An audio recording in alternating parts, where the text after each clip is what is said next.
In this video, we will show you how to reset Epson Stylus RX430 printer using resetter or adjustment programs.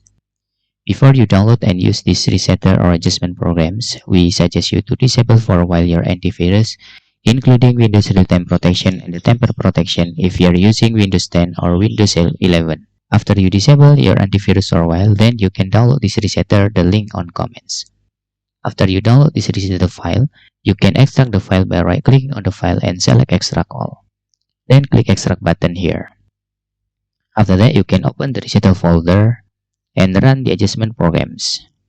In here, please click Particular Adjustment Mode button and choose model name to Epson Stylus Photo RX 430 printer.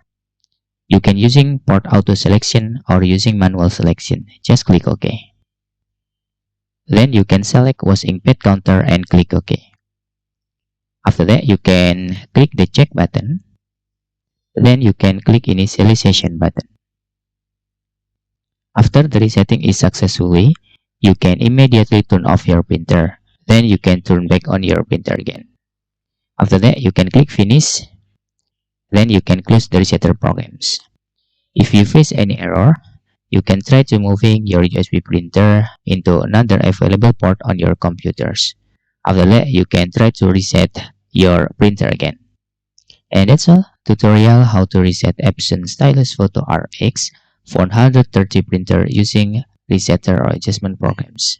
If you have any questions, you can fill in the forms comment below, and thanks for watching.